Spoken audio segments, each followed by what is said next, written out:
Hi viewers, welcome to S Cube హంగామా.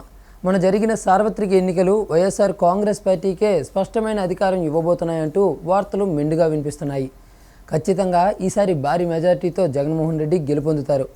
అవును, గవర్నమెంట్ని ఫామ్ చేయబోయేది వైసీపీ అంటూ పలు సర్వేలు కూడా చెప్తూ వస్తున్నాయి. అయితే 2014తో పోలిస్తే ఓటింగ్ శాతం అనేది ఈసారి మరింత ఎక్కువగా పెరిగింది. అయితే ఇదంతా అలా ఉంటే జగన్మోహన్ రెడ్డికి తాజాగా కేంద్ర హోంశాఖ మరింత సెక్యూరిటీని పెంచిందంటూ వార్తలు అయితే వినబడుతున్నాయండి. డైరెక్ట్గా విషయానికి వస్తే, విశాఖ ఎయిర్పోర్ట్లో జగన్మోహన్ రెడ్డిపై హత్యాయత్న ప్రయత్నం జరిగిన సంగతి మనకు విదితమే.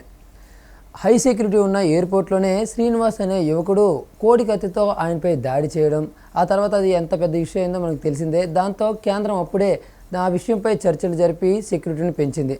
అయితే తాజాగా కేంద్ర హోంశాఖ జగన్మోహన్ రెడ్డికి మరింత హై సెక్యూరిటీని పెంచిందని తెలుస్తోంది. అయితే దానికి కారణం కూడా లేకపోలేదు. అదేంటంటే, ఏప్రిల్ 11వ తేదీన జరిగిన ఎలక్షన్స్లో జగన్మోహన్ రెడ్డి సీఎం అవుతారని ఇంటెలిజెన్స్ సర్వే రిపోర్ట్ అయితే వారికి అందిందంటూ సమాచారం.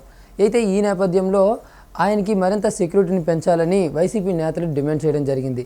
ఇక జగన్మోహన్ రెడ్డి గారి బాబాయ్ వైఎస్ వివేకానందరెడ్డి హత్య గురించి మనకు తెలిసిందే. అది కూడా రాష్ట్ర వ్యాప్తంగా ఎంతటి సంచలనం రేపిందో ప్రత్యేకించి చెప్పనక్కర్లేదు.